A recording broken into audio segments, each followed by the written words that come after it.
Bom dia, boa tarde, galerinha do quinto ano. A vida nos ensina a fazer bom uso do tempo, enquanto o tempo nos ensina o valor da vida. Linda sexta-feira para vocês. Hoje é 5 de março, vocês terão uma aula de português e também de matemática, mas vamos começar aqui por português. No livro de português, vocês só terão 2 páginas para fazer, a 37 e a 38, tá bem? Então, vamos primeiramente para a explicação. Olha só, nessas páginas vocês irão classificar as palavras em oxítona, paroxítona e proparoxítona.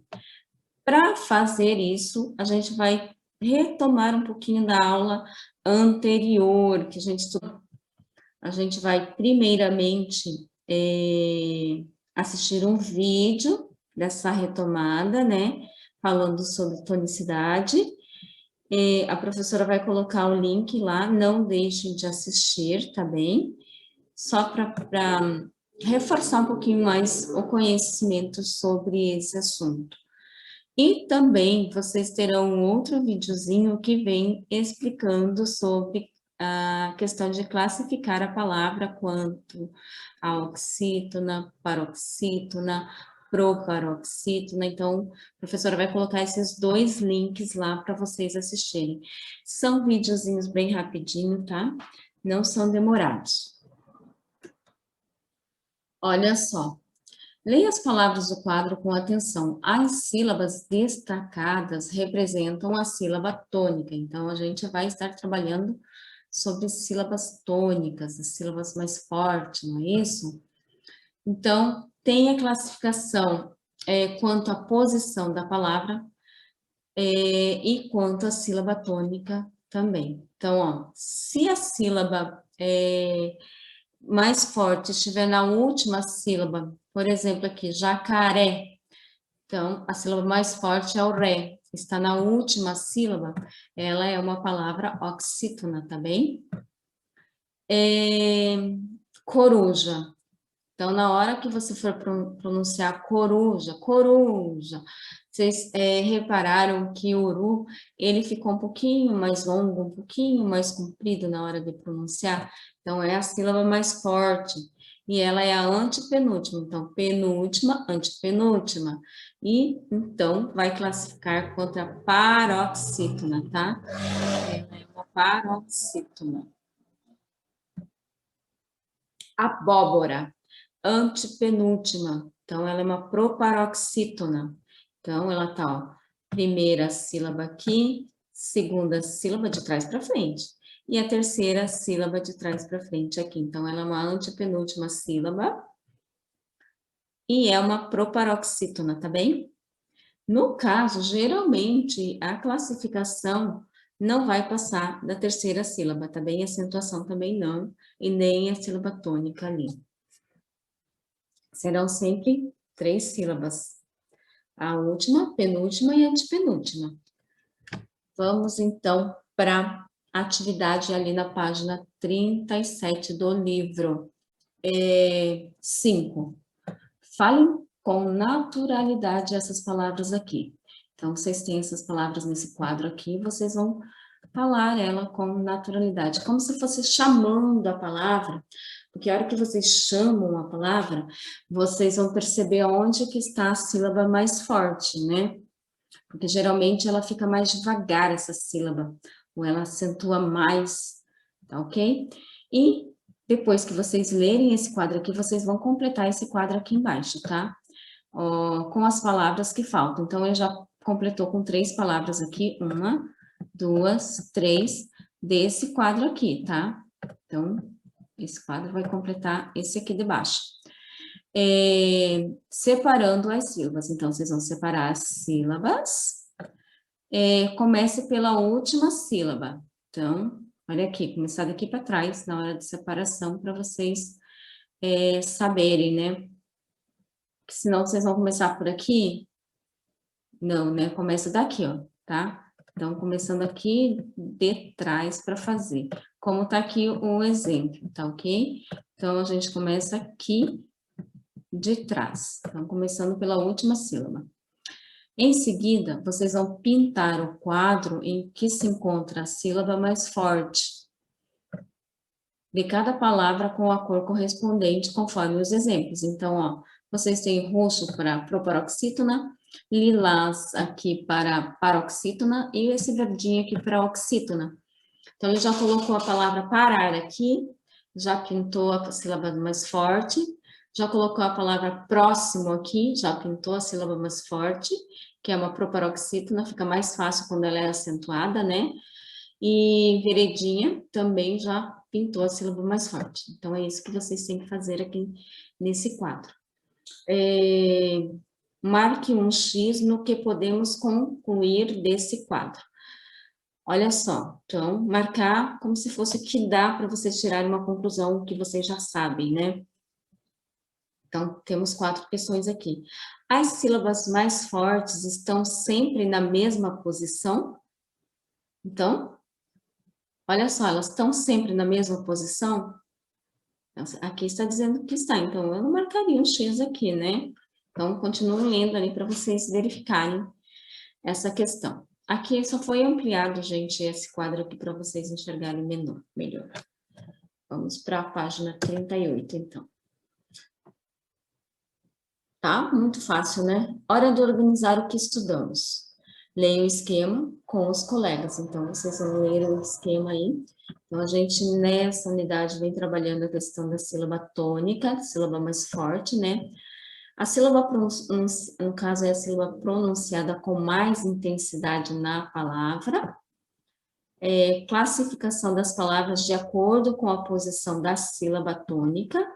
Então, a gente vai classificar ela em proparoxítona, paroxítona e oxítona, de acordo com a sílaba mais forte. Vamos dar uma relida de novo nesse esquema aqui, tá bem? E vamos aqui para a próxima atividade. Leia estes poemas visual, que no caso foi um dos assuntos dessas aulas dessa semana, né? Dos poemas visuais, em que Sérgio Caparelli brinca com as palavras, divirta-se, então zigue-zague. Temos aqui o formato de um peixinho, não é verdade? Opa, deixa eu só arrumar esse negócio aí. Só foi circular o peixinho aqui e saiu errado. Então, olha só, ele brincou com um poema, e esse poema tem o formato de um peixe, então vocês vão fazer a leitura dele, tá bem? E aula de português seria somente essas 2 páginas, então tá bem facinho de fazer. Boa atividade para vocês. Vamos passar então para a aula de matemática agora. Então, para a aula de matemática, vocês irão estar fazendo atividades na página 67, 68 e 69, tá bem? Primeiramente, a gente vai dar as explicações, uma retomada dos conteúdos que vocês já estudaram, questão de arredondamentos, né? Então, a gente pode arredondar para dezena mais próxima, para centena mais próxima, ou para unidade de milhar mais próxima, né? Então, esses seriam os arredondamentos. A gente tem que deixar redondinho, com zerinhos e zerinhos para trás, tá? Então, por isso que a gente chama arredondar. Quinto ano, eu deixei 2 exemplos ali em cima. Então, olha só. Temos o 28, que é para arredondar para dezena, né? Tem um desenho na frente. E temos a centena, então, arredonda para a dezena mais próxima e arredonda para a centena mais próxima. Então, dezena seria 10, 20, 30, 40, 50, 60, 70, 80, 90, não é isso? Olha só. Então, se é a dezena, o 2 que está aqui na dezena, que representa o 20, não é isso? Então, eu tenho 2 dezenas aqui, eu tenho 2 10. Para mim fazer o arredondamento para a dezena mais próxima, lembra aquela regrinha lá do nosso livro? Olhe o número da direita. Então, quem que é o número da direita ali? Não é o 8. O 8 Todos os números maiores que 5, 6, 7, 8, 9, a gente vai arredondar para cima, não é isso? Para a dezena maior. Então, seria 20 ou seria o 30, né? Então, se eu vou arredondar para cima, então eu vou deixar na dezena, quer dizer, na dezena dos 30, não é isso? Por quê? Porque se fosse menor que 8, 4, 3, 2, 1 e 0, eu deixaria na mesma ordem, tá? Ficaria aqui nos 20. Então, vai para os 30 aqui. Aqui na centena. Centena não é o 2 aqui? Então, aqui vocês têm 200, não é isso? Vamos pôr mais um 0 aqui. Vocês têm 200, então. Vou passar por cima aqui. Sempre que vocês forem arredondar, então tá pedindo a centena, arredondo para a centena mais próxima. Seria 200 ou seria 300? Lembra que a professora falou assim, olha o vizinho. Quem que é o vizinho dele aqui? O 4. Então, se é menor que 5, no caso, 4, 3, 2, 1 e 0, o número da direita aqui, eu vou deixar na mesma ordem. A mesma ordem não seria aqui, dos 200, 242, então ele fica na mesma ordem, ele fica nos 200 aqui. Ok? É isso. Então, arredondar o número seria arredondar para a ordem mais próxima. Das dezenas, das centenas, das unidades, das dezenas de milhar, centenas de milhar e assim por diante. Vocês também têm a questão da decomposição, para decompor o número. Então, ó, esse número ele está composto, né?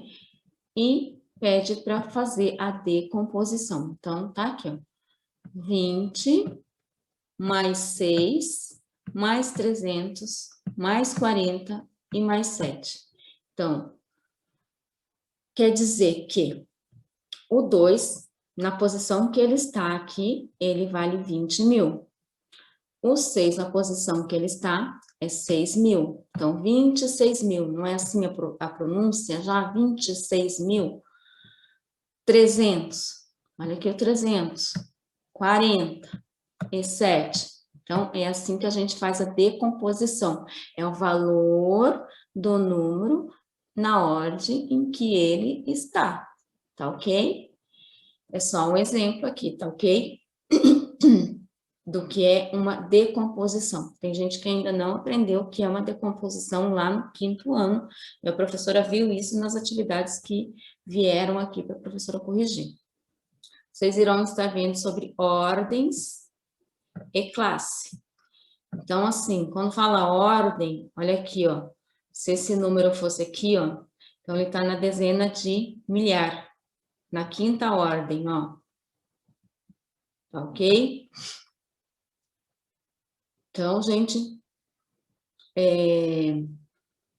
a ordem, vai dar o valor que o número vale, tá ok? Naquele lugar, naquela posição. Então, se eu fosse colocar o 26 mil, deixa a professora apagar aqui, eu vou colocar ele direitinho aqui. Só para dar um exemplo, né? Desse número aqui. Então, se eu fosse colocar esse número aqui, 26 mil, ele pegaria a 5ª ordem, ó. O 6 estaria na 4ª ordem, o 300 na 3ª ordem, e o 40, não seria 4 dezenas? E o 7, 7 unidades, olha aqui. Então, isso seria a ordem desse número ali, que eu fiz a decomposição dele. Então, se eu pedisse para vocês, quantas ordens tem o número 26.347? Vocês iriam me dizer que eles têm 5 ordens, não é isso? Então, ele tem 5 ordens. E se eu pedisse assim, qual que é a classe dele? Vocês iriam falar que a classe dele é a classe dos milhares. familiares. Então, é isso, o que é ordem e o que é classe, só uma retomada, tá bem? Então, vocês já viram o que é arredondamento, novamente, o que é uma decomposição, a ordem e a classe, desse numeral que a gente colocou ali. E vocês também estudaram essa semana, no caso, a adição e subtração. Os termos da adição, os termos da subtração, a subtração, no caso, a operação inversa, não é isso? Então, tudo isso vocês já viram essa semana sobre adição e subtração. Vamos, então, para a atividade aqui no livro, na página 67. Olha aqui. Vamos, então, para a página 67 do livro. Arredondamento e cálculo mental. Resultado aproximado. Então, vocês farão a leitura deste enunciado aqui, né? E depois vocês vão calcular o valor exato da compra, mas a professora até já colocou ali embaixo, então já façam uma leitura e podem calcular ali embaixo no livro de vocês. Gente, olha só, o valor aproximado da bola, quer dizer, o valor real da bola era R$28. Ele, como ele estava fazendo uma suposição de quanto que ele ia gastar aproximadamente, ele calculou R$380, porque ele arredondou o valor da bola e arredondou também o valor da bicicleta aqui para dezena, no caso mais próximo ali. Então, olha só, o valor que ele aproximadamente iria pagar. Vocês, a professora até já calculou aqui o valor, mas vocês podem calcular e colocar ali.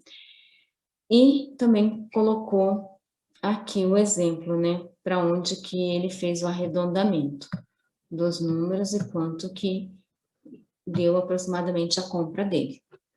Então, já está ali o exemplo, já está pronto essa atividade 1 ali. 2, calculadora. Quando fala calculadora, que vocês podem usar sim a calculadora, tá? Em cada item, faça o arredondamento, tá? Faça o arredondamento e encontre o resultado aproximado. Então, vocês vão fazer o arredondamento e vão encontrar o resultado aproximado em cada item ali. Então, vocês têm o A, o B, o C e o D ali para fazer esse arredondamento dessas situações ali, mas vamos ver cada uma delas. Olha aqui, ó, pinte, vocês irão pintar o quadrinho correspondente, então tem um quadrinho ali que tá com a alternativa certa, tá bem? Dependendo da pergunta que ele faz também. Ó, depois use uma calculadora e descubra o valor exato de cada item, tá bom? Aqui no caso, letrinha A, cidade de Americana até Campinas tem 42 quilômetros.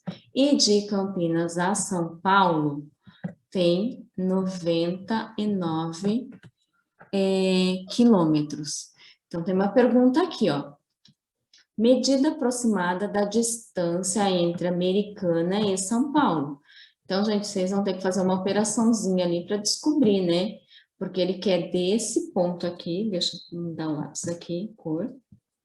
Porque ele quer desse ponto aqui até esse ponto aqui, quanto que dá. Então, se você tem daqui até aqui, daqui até aqui, você tem que juntar ali para vocês darem um valor aproximado. Então, esse número aqui vai dar uns quebradinhos e vocês vão ter que arredondar esse número aqui para marcar qual será o retângulo aqui que corresponde ao valor aproximado, tá bem?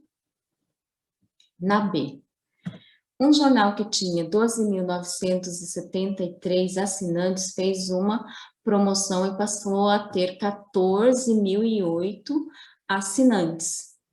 Número aproximado desses novos assinantes. Então, se ele tinha isso até os 14, quantos novos assinantes entraram ali, fizeram a assinatura, né? Você está pedindo quantos novos assinantes. Então, aproximadamente quantos? Então, aqui vocês têm que fazer uma operaçãozinha também para descobrir, tá? A operação seria uma adição ou uma subtração. Vocês têm que descobrir qual é a operação ali. C, o resultado aproximado da adição, que já disse que é uma adição, cujas parcelas são. Então, vocês têm duas parcelas aqui, e vocês têm que fazer uma adição para descobrir o valor aproximado aqui. Quer dizer, o número arredondado aqui, né? Para ver qual que é o mais próximo do resultado que vocês encontraram ali. Vamos para a próxima, então. D. Na escola de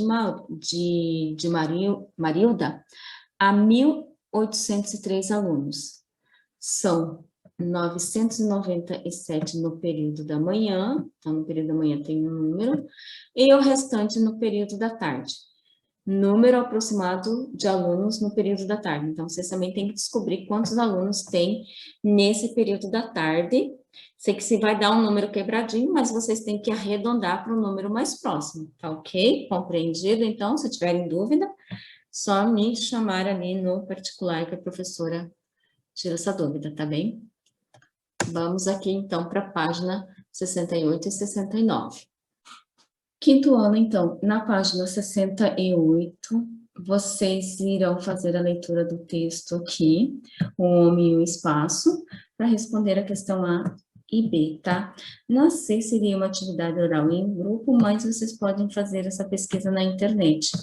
Olha só, o conhecimento sobre o céu foi se acumulando até que esses povos descobriram um jeito de enxergar além do que o olho pode ver.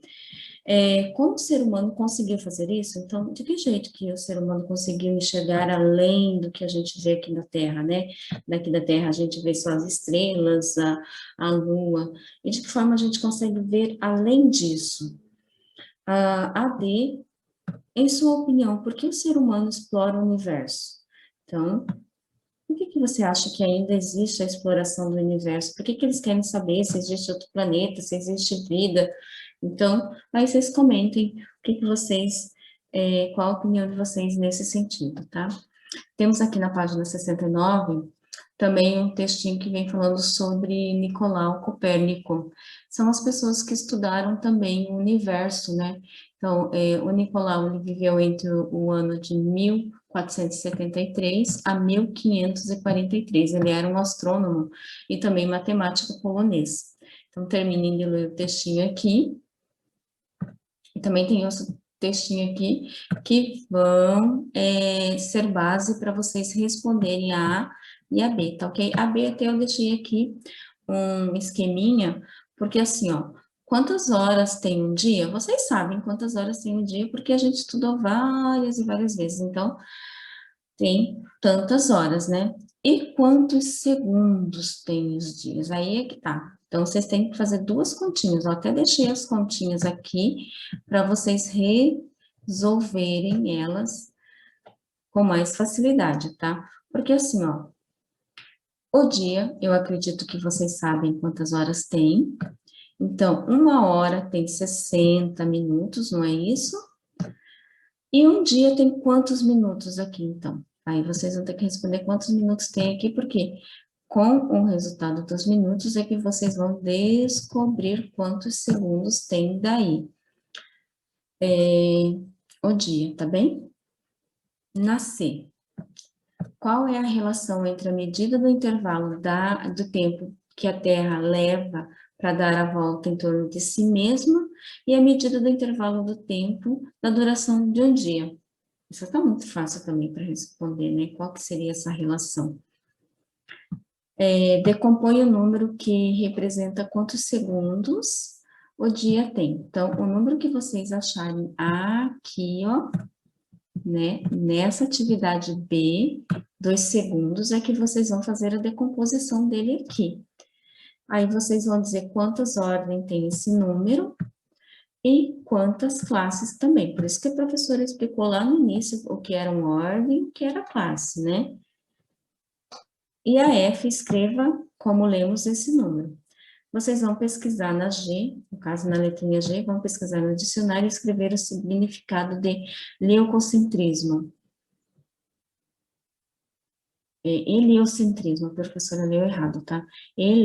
Heliocentrismo. Então, vocês vão ler o significado dessa palavrinha aqui, vamos pesquisar, tá bem?